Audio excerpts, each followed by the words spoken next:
하나님 말씀을 같이 보시겠습니다. 구약 성경 창세기 22장 9절에서 19절까지 말씀이 되겠습니다. 창세기 22장 9절에서 19절 말씀 제가 읽어드리겠습니다. 하나님이 그에게 일러 주신 곳에 이른지라. 이에 아브라함이 그곳에 제단을 쌓고 나무를 버려놓고 그의 아들 이삭을 결박하여 제단 나무 위에 놓고 손을 내밀어 칼을 잡고 그 아들을 잡으려 하니 여호와의 사자가 하늘에서부터 그를 불러 이르시되 아브라함아 아브라함아 하시는지라. 아브라함이 이르되 내가 여기 있나이다 하매 사자가 이르시되 그 아이에게 내 손을 대지 말라. 그에게 아무 일도 하지 말라. 내가 네 아들 네 독자까지도 내게 아끼지 아니하였으니 내가 이제야 네가 하나님을 경외하는 줄을 아노라. 아브라함이 눈을 들어 살펴본즉 한 순양이 뒤에 있는데 뿔이 수풀에 걸려 있는지라. 아브라함이 가서 그 순양을 가져다가 아들을 대신하여 번제로 드렸더라. 아브라함이 그 땅 이름을 여호와 이레라 하였으므로 오늘날까지 사람들이 이르기를 여호와의 산에서 준비되리라 하더라. 여호와의 사자가 하늘에서부터 두 번째 아브라함을 불러 이르시되 여호와께서 이르시기를 내가 나를 가리켜 맹세하노니 네가 이같이 행하여 네 아들 네 독자도 아끼지 아니하였은즉 내가 네게 큰 복을 주고 네 씨가 크게 번성하여 하늘의 별과 같고 바닷가의 모래와 같게 하리니 네 씨가 그 대적의 성문을 차지하리라. 또 내 씨로 말미암아 천하 만민이 복을 받으리니 이는 네가 나의 말을 준행하였음이니라 하셨다 하니라. 이에 아브라함이 그의 종들에게로 돌아가서 함께 떠나 부엘세바에 이르러 거기 거주하였더라. 아멘. 사자나 호랑이를 길들이는 맹수 전문가들이 반드시 사용하는 도구가 있다고 합니다. 바로 그것은 등받이가 없는 작은 의자입니다. 조련사가 이 의자에 네 다리를 사자의 얼굴에 들이대면은 사자는 어찌할 줄 몰라 한다고 그래요. 왜 그런가 하면은 사자는 의자의 네 다리에 동시에 신경을 씁니다. 한꺼번에 여러 곳에 신경을 쓰다 보면은 마치 마취작용을 일으켜서 정신이 혼미해지는 거예요. 그러니까 신경의 분산으로 인하여 무기력한 상태가 되어지는 것이죠. 결국 맹수는 조련사의 명령에 고분고분 순종하게 되어집니다. 사단이 우리 인간을 유혹할 때 사용하는 방법도 관심의 분산이에요. 한꺼번에 여러 가지 일을 시킴으로써 어느 것 하나도 충실하지 못하도록 그렇게 만들어가는 거예요. 사단은 인간을 대충대충 또는 적당히 나중에 이번만 이라고 하는 네 다리를 가진 의자로 파멸시킵니다. 결국 인간은 생명이 끝나는 날까지 사단의 올무에서 벗어나기 어려운 것이죠. 그래서 신앙생활을 잘 하려면은 한 가지 일에만 초점을 맞춰야 되는 거예요. 교회 생활을 삶에 초점 맞추어서 중심으로 삼으면은 모든 일이 의외로 순조롭게 잘 해결되어집니다. 여러분, 주일 성수 하나만 잘 우리가 지켜도 기본적인 삶의 틀이 잡히는 거예요. 그러므로 신앙생활을 잘 하려면은 단순해야 된다. 복잡하면은 실패합니다. 신앙생활을 잘하는 사람의 공통점은 단순함이라고 말할 수 있습니다. 여러분, 초보와 전문가의 차이를 든다고 하면은 그것은 더하기와 빼기의 차이예요. 처음에는 계속 더 하려고만 해요. 그런데 전문가가 되어지면은 자꾸 빼려고 해요. 빼면은 단순해지고 집중되어지고 힘이 모아지게 됩니다. 우리의 신앙생활에 있어서도 교회 생활에 초점을 맞추고 거기에만 집중하면은 하나님이 우리의 모든 것을 책임져 주시고 인도해 주신다라고 하는 것을 머리로는 알지만 실제 우리의 삶에서 잘 되지 않습니다. 바로 그 이유는 우리의 삶에 많은 장애가 주어지기 때문에 그래요. 장애를 만나면은, 어떤 문제를 만나면은 우리 마음이 분산되어지는 거예요. 과거의 경험을 우리가 자꾸 생각하는 거예요. 또 다른 사람의 힘을 의지하려고 하는 거예요. 다른 방법이 없는가? 인간적인 수단을 자꾸 강구하려고 그래요. 그러다 보면은 근심과 걱정, 낙심 가운데 빠지게 되는 것이죠. 자, 그러다 보면은 우리가 하나님을 바라보고 하나님께만 우리의 모든 것을 집중해야 되는데 그 집중력이 떨어지게 되는 거예요. 그러니까 사단은 우리로 하여금 하나님께로 향해지는 그 집중력을 분산시키려고 그러는 거예요. 그래서 자꾸 우리의 이 머릿속에 복잡하게 만드는 거예요. 많은 생각들로 우리를 채우려고 하는 거예요. 근데 우리는 그 사단의 계략에 빠져서 이런 생각 저런 생각 하다 보면은 결국 걱정과 근심이 우리 앞을 가리고 우리는 신앙적으로 아무것도 할 수 없는 무기력한 상태가 되어 버리게 되는 거죠. 여러분, 그럴 때에 우리에게 있어서의 중요한 것은 인간적인 모든 것들을 다 내려놓고 하나님께만 집중하는 것입니다. 집중할 때에 우리는 거기에서 문제 해결을 얻을 수 있고 승리의 삶을 살아가게 되어질 줄로 믿습니다. 오늘 본문은 아브라함을 통해서 우리의 신앙의 모습을 한번 우리가 살펴보고자 합니다. 첫 번째로 산 능선을 넘어서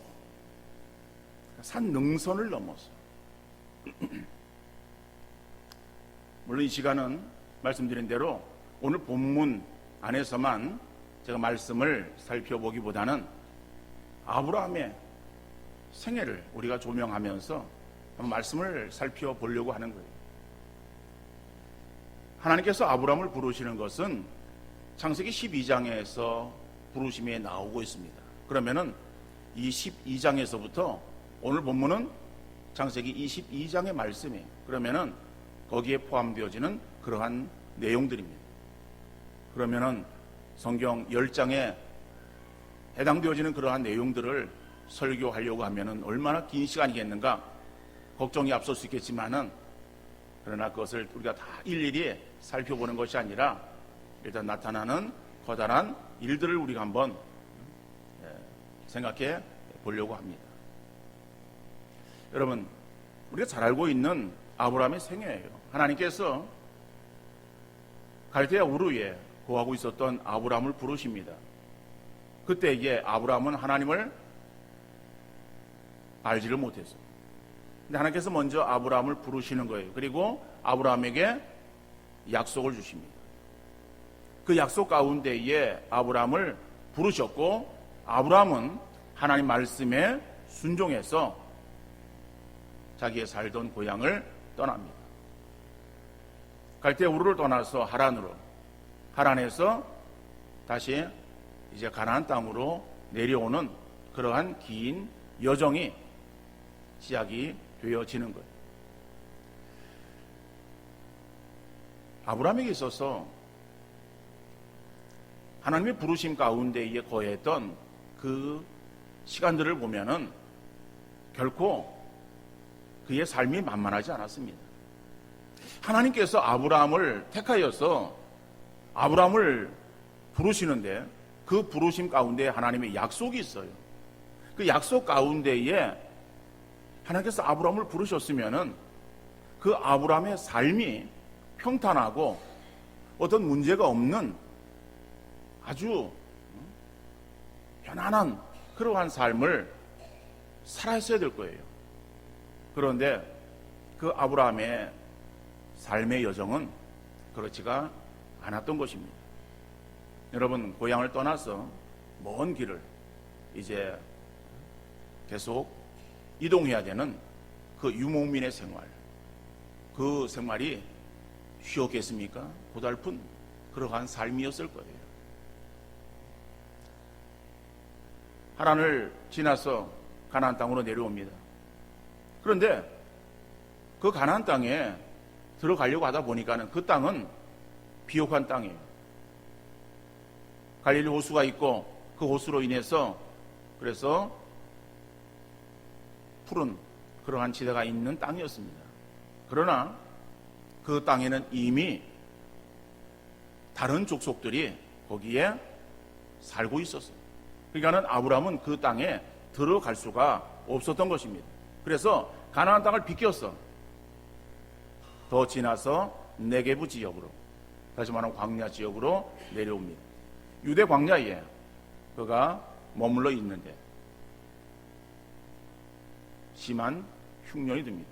기근으로 인해서 곡식을 얻기 위해서 또다시 애굽으로 내려가게 되죠. 근데 애굽으로 내려갔는데 살기 위해서 애굽으로 내려간 그 아브라함의 삶에 어떤 일이 벌어졌습니까?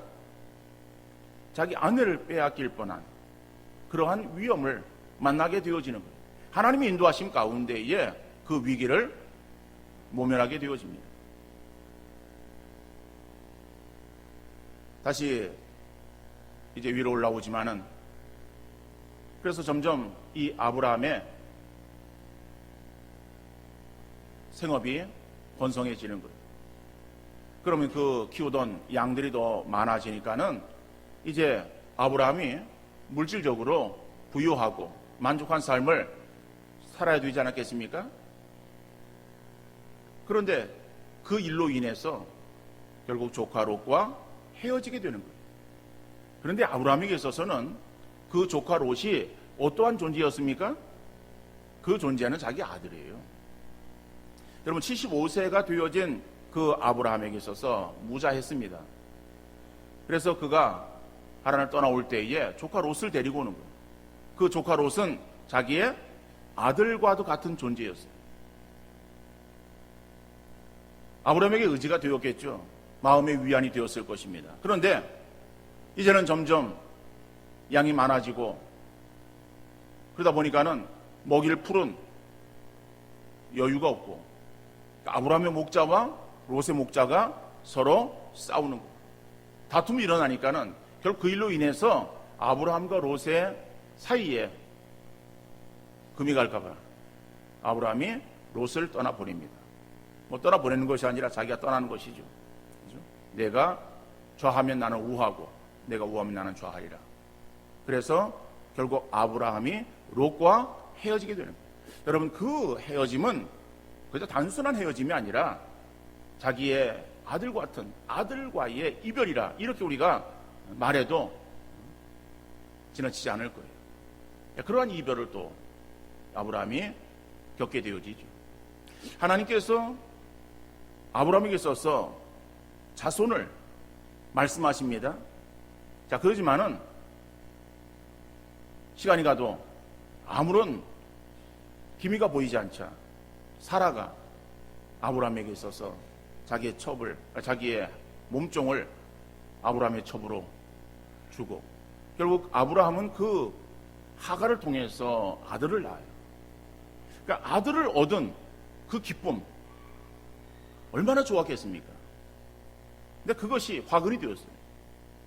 그리고 하가란 자기 여주인 사라를 비난하고 또 조롱하고 결국 그래서 다시 하갈과 이스마엘을 집에서 내쫓아야 되는, 다시 말하면 그 아들을 집에서 내쫓아야 되는 그러한 또 어려움을 아브라함은 겪게 되어집니다.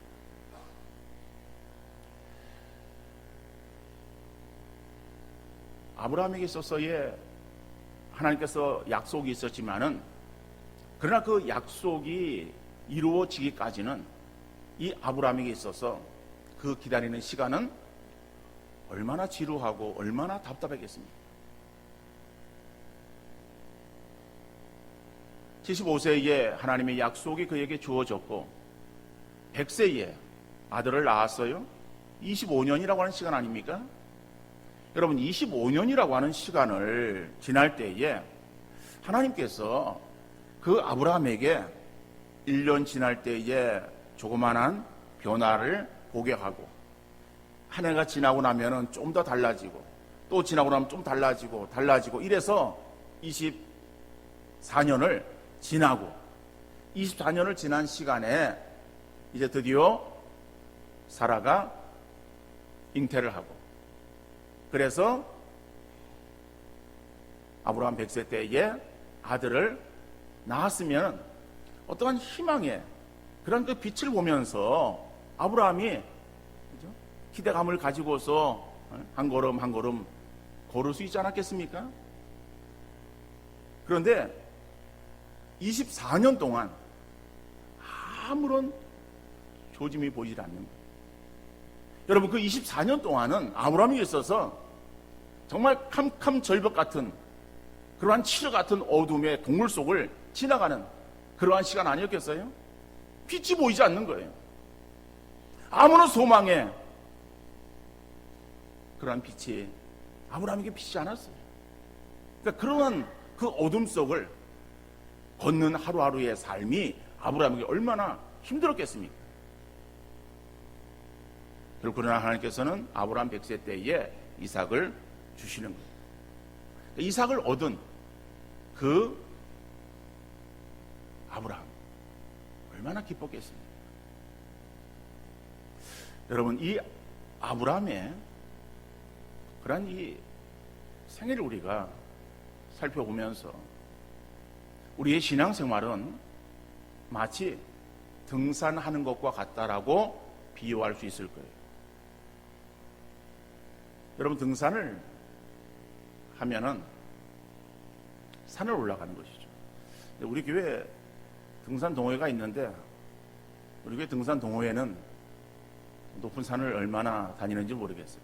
등산 동호회에 참여하시는 분들이 다 연세가 또 만만치 않아서 높은 산보다는 주로 낮은 그런 곳을 이렇게 많이 좀 걷는 그러한 여행을 하고 있는 것 같아요. 그런데 여러분, 등산이라고 하면요, 산을 올라가는 거 아닙니까? 근데 산에는 정상의 봉우리가 있어요. 덕유산에 보면은 향적봉이 있습니다. 근데 덕유산의 향적봉은 오르기가 쉬워요. 왜 그런가 하면은 물론 뭐 밑에서 걸어서 올라갈 수도 있겠지만은 그 위까지 이 케이블카가 연결되어 있어요. 그 케이블카 타고선 그 위까지 가는 거예요. 그리고선 거기에서부터 그 향적봉까지 가는 그 거리는 얼마 되지 않아요. 그거는 뭐 나이 드신 분들도 갈 수 있고 뭐 어린 아이도 갈 수 있는 그러한 곳이. 그러면 뭐 향적봉 올라갈 수 있어요. 그렇게 케이블카를 통해서 올라가는 것이 아니고 밑에서부터 걸어가는 그러한 등산. 예를 든다면은 설악산에는 대청봉이 있어요. 그러니까 대청봉을 등산을 하신 분이 계시는지 모르겠지만은 대청봉을 여러분 올라간다라고 하면은요, 그 설악산에 대청봉의 봉우리 하나만 있는 것은 아니잖아요. 뭐 이렇게 삼각형처럼 딱 돼가지고 올라가면은 그래서 끝에 바로 대청봉만 나오는 것이 아니라 그 대청봉을 올라가기 위해서는 많은 봉우리들을 지나야 되는 거예요. 그 봉우리들을 지날 때 능선을 타고서 그리고 오르락 내리락 해야 되는 거예요. 저도 군대에서 팀 스피릿 훈련, 예전에 팀 스피릿 훈련이라고 그랬는데 한미 연합 훈련이, 그래서 보병 지원을, 제가 보병이기 때문에 보병 지원을 나가 저기 있습니다. 그 훈련 기간이 긴데 그럴 때는 보병들과 함께 산을 이렇게 넘는 거예요. 치악산을 넘기도 했습니다. 그런 그 산들을 이렇게 넘어가면은요, 뭐 제가 이제 군대 그 생활했을 때는 이제 훈련 때에 나오는 그러한 그 음식들이 배급을 받아서 하게 되기 때문에 뭐 반찬도 그 간단하게, 그리고 국을 떠와야 되는데 힘드니까는 국은 안 받고 밥하고 이제 반찬, 뭐 반찬 같은 것도 뭐 겨울 그때 봄이니까는 단무지, 무침 같은 그런 것만 가져오는 거예요. 그래가지고 그거는 밥을 먹는데 뭐 밥이 잘 그리고 이제 이거를 한 끼만 받는 것이 아니라 좀 많이 받아서 두 끼까지. 그러다 오면은 아침에는 어른 그런 그 밥을 또 먹어야 되고. 그러니까는 밥을 제대로 잘 못 먹으니까는, 그리고서 걸어야 되는데 힘이 드는 거예요. 그러니까는 막 지치고. 그런데 그 봉우리를 넘어갈 때에 포기하고 싶은 그런 마음이 얼마나 들었는지 몰라요. 여러분 등산할 때 그러지 않습니까? 봉우리를 이렇게 올라가는 거예요. 그러면은 힘들게 봉우리를 올라갔는데 그 봉우리가 정상인가 하고서 겨우 힘들어서 올라갔는데, 올라가서 보면은 그 앞에 또 봉우리가 또 있어요. 그래서 그러고서 이제 또 올라가는 거예요. 그래서 힘들게 해서 올라가서 이제는 다 됐는가 하고서 올라가 보면은 또 봉우리. 이 봉우리를 몇 개를 지나야 되는지 모르는 거예요. 그런데 등산을 하는 사람은요, 정상까지 오르는 것이 목적이에요. 그러니까 등산을 좋아하지 않는 사람은 아니 올라갔다 내려올 거 뭐하러 올라가느냐라고 생각을 할 거예요. 그런데 정말 등산을 좋아하시는 분들은 그죠? 그 정상, 정복을 위해서 그 봉우리들을 계속해서 올라가는 것이죠. 여러분 지금 아브라함이 계속 그의 삶에 어떤 문제를 만납니다. 장애를 만납니다. 그 장애는 마치 능선의 어떤 봉우리와 같은 거예요. 봉우리를 지나고 이제 그것이 다 끝났나 생각되어지면 또 다른 그러한 어떤 문제가 그 앞에 놓여 있고, 그 장애를 또 지나고 나면 또 다른 봉우리가 그 앞에 놓여 있고, 봉우리를 계속해서 넘어야 돼요. 이제 25년을 기다려서 아들을 낳았어요. 그럼 그 25년의 시간이고 이제는 다 끝났구나 라고 생각을 할 수 있겠죠. 그러나 그것도 역시 아브라함에게는 하나의 능선이었다라고. 두 번째로 보면은 산 정상을 넘었어요. 오늘 본문의 말씀, 여러분 아브라함이 작은 그러한 그 능선들을 계속해서 넘고, 그리고 또 아들에 대한 그러한 기대감을 가지고 25년을 그가 힘들게 기다렸던 거예요. 그리고 아들을 얻었어요. 아들을 얻으니까는 얼마나 기뻤겠습니까? 그럼 100세에 낳은 아들, 그럼 그 아들은 눈에 넣어도 안 아프고 바라보고만 있어도 배가 부른 거예요. 이게 아브라함의 마음 아니겠어요? 나이가 드신 우리 할아버지 할머니들, 뭐 나이가 들든 안 들든 할아버지 할머니가 되어지면은 어떤 맛에 살아갑니까? 이 손주 자라는 맛에 살아가는 것 같아요. 아무리 목석 같은 사람도 손주가 생기고 나니까는 사람이 변하더라고요. 어떻게 변하는가 하면은 핸드폰에다가 손주 사진을 잔뜩 담는 거예요. 동영상도 담아요. 그래가지고 그 동영상을 자기만 보면 좋을 텐데 괜히 옆 사람에게 보여주는 거예요. 안 보겠다 그래도 보여주는 거예요. 보라는 거죠. 애가 걷는다고, 애가 웃는다고. 아니 때가 되면 애가 웃고 걷는 건 당연하지. 자기 애만 웃고 걸어요? 다른 애들 다 그래. 그거 보여주면 옆 사람은요 별로 마음에 감동이 없어. 왜? 아니 내 손주도 그렇고 옆에 집에 손주도 그렇고 다 그런 거야. 뭐 그것을 가지고서 뭐 그게 신기한 듯이. 그런데 할아버지 할머니 마음은 그렇지 않잖아요. 자기 손주가 그저 웃으면은 웃어서 좋고, 애가 앉으면은 앉았다고 좋고, 걸으면 걸었다고 좋고, 다 좋은 거야. 그러니까는 그 손주 키우는 맛에 살아가시는 것 같아요. 여러분, 아브라함이 그러지 않았겠어요? 100세에 낳은 아들인데 얼마나 이게 급족하겠어요. 그런데 그 아들 이삭이 그죠? 이제는 자랐습니다. 청소년의 그러한 나이가 되었을 거예요. 정확한 나이가 성경에 나오지 않기 때문에 몇 살이라고 말하기는 힘들겠습니다만은, 자, 아브라함이 그러면은 100세를 훌쩍 넘은 나이예요. 근데 하나님께서 오늘 물론 읽지 않았습니다만은 22장 1절에 보면은 청천벽력 같은 말씀을 하시는 거예요. 그 말씀이 무엇인가 하면은 내 사랑하는 독자 이삭을 내게 바치라라고 하는 거예요. 여러분, 내게 바치라라고 하는 것인데, 그것을 무슨 현대 말로 바꾼다면은 주의 종을 만들어라. 그래서 주의 종이 되게 해서 나를 위해서 섬기며 일평생 살아가도록 그렇게 바쳐라. 그런 의미에서의 말씀이 아니에요. 독자 이삭을 번제로 내게 바치라라고 하는 거예요. 여러분, 번제로 바치라고 하는 것은 죽여서 바치라고 하는 거예요. 이거는 그 앞에 자기가 당한 그러한 그 장의 어떤 문제와 급이 다른 거예요.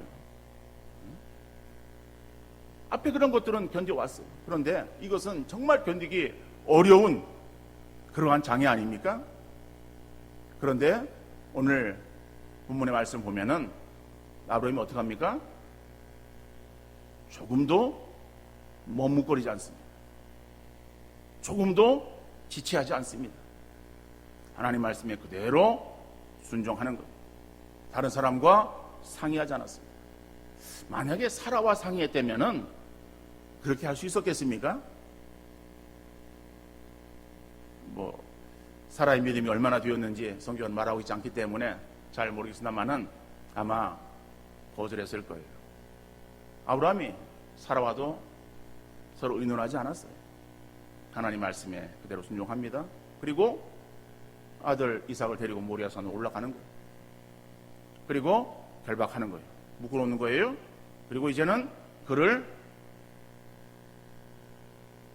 죽이려고 하는 거예요. 근데 여러분, 이스라엘 사람도 그렇고 중동 사람들은 양을 잡는 사람들이에요. 그 양을 잡았기 때문에 목을 이렇게 치는 것은요, 아주 그들의 능숙한 일들이었습니다. 그러다 보니까는 요즘 IS가 사람을 처형하잖아요. 아주 끔찍한 그러한 모습인데, 그런 모습이 이 동영상을 통해서 이렇게 유포되어지기도 해요. 그래서 물론 그것이 모자이크 처리되어지는 그러한 영상이긴 합니다만은 보면은요 아주 끔찍합니다. 왜냐하면은 칼로 사람을 죽이는데 단칼에 죽이는 거예요. 이게 쉬운 것이 아닌데도 불구하고 그들은 워낙에 양을 잡았던 그러한 사람들이에요. 아브라함도 마찬가지예요. 그러니까는 지금 아브라함이 칼을 들어서 이 아들 이삭을 칠 때예요. 이걸 조금 쳐가지고 그래 어디 상처가 나고 2번 치고 3번 치고 이래서 죽이는 것이 아니라 아브라함이 이삭을 쳤으면 단칼에 이삭은 죽었을 거예요. 그러니까는 아브라함이 치는 거예요. 그러니까는 하나님의 사자가 너무 급했어요. 그래서 아브라함아 부르고 그리고 그의 칼을 저지시키고 뿔이 수풀에 걸려있는 순양을 보게 하고, 그래서 그 순양으로 대신해서 하나님께 번제를 드리도록 하고, 결국 이 아브라함은 정말 큰 정상을 넘었어요. 근데 그 정상을 넘는데 조금도 주저하거나 조금도 거기에 다른 어떠한 생각을 갖지 않았던 것이죠. 여러분, 이것은 아브라함의 평상시의 신앙의 모습을 보여주는 거예요. 아브라함은 그 앞에 나오는 그러한 그 모든 상황 속에서 하나님의 그런 그 말씀에 순종했고, 그리고 하나님의 뜻대로 그가 모든 것들을 다 준행했던 믿음의 사람이었습니다. 그 믿음의 사람이 마지막에 주어지는 큰 시험 앞에도 당당하게 시험을 잘 치르고 그리고 하나님께 인정받은 것을 볼 수가 있습니다. 그래서 오늘 본문에 보면은 12절 하반절에 보면은 내가 이제야 내가 하나님을 경외하는 줄을 아노라. 그럼 마치 학교에 대학에서 보면은 어떤 교수는 매 시간 이 쪽지 시험을 퀴즈를 치르는 그러한 교수가 있습니다. 그런데 이 아브라함이 그러한 작은 시험에 쪽지 시험에 잘 치렀어요. 쪽지 시험을 잘 치는 사람이 결국 마지막 학기말고사 만점을 받은 것처럼 아브라함이 그런 거예요. 평상시에 그러한 그 시험에 있어서 시험을 잘 치렀어요. 그러던 아브라함 마지막 큰 시험이 주어졌을 때에 그 시험도 만점을 받았어요. 하나님께서 이 아브라함을 결국에 인정하시는 것을 보게 되어집니다. 여러분, 오늘 아브라함이 하나님의 그런 그 인정을 받고 난 뒤에 하나님께서 아브라함에게 주시는 복이 있어요. 그 복이 무엇인가 하면은 오늘 본문 16절로 18절의 말씀입니다. 이르시되 여호와께서 이르시기를 내가 나를 가리켜 맹세하노니 내가 이같이 행하여 내 아들 내 독자도 아끼지 아니하였은즉 내가 내게 큰 복을 주고 내 씨가 크게 번성하여 하늘의 별과 같고 바닷가의 모래와 같게 하리니 내 씨가 그 대적의 성문을 차지하리라. 또 내 씨로 말미암아 천하 만민이 복을 받으리니 이는 내가 나의 말을 준행하였음이니라 하셨다. 마지막 산 정상을 정복한 아브라함, 그 아브라함에게 하나님께서 그에게 복을 명하시는 것을 보게 되어집니다. 여러분, 그리고 그 뒤에 나오는 그러한 삶을 보면은 더 이상 아브라함에게는 어떠한 장애가 나타나지 않았습니다. 창세기 24장 1절 말씀 보면은 아브라함이 나이가 많아 늙었고 여호와께서 그에게 범사에 복을 주셨더라. 여러분, 마지막 그 정상을 통과하고 나니까는 하나님께서 그 뒤에 이제 아브라함의 남은 생애 가운데 범사에 복을 허락하시는 은혜를 베풀어 주시는 것을 볼 수가 있습니다. 여러분, 그렇습니다. 등산할 때에 마지막 정상에 올라가면 내가 이 산을 정복했다라고 하는 그러한 그 짜릿한 쾌감이 들어요.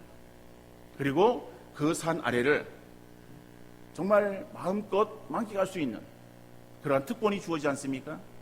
정말 땀 흘린 그러한 그 땀을 그 정상에서 맞는 시원한 바람, 그 바람이 자기의 모든 수고를 다 깨끗하게 씻어주는 것처럼 바로 이러한 마지막 정상의 장애를 극복한 아브라함에게 하나님께서 이와 같은 복으로 함께 하시는 것을 볼 수가 있습니다.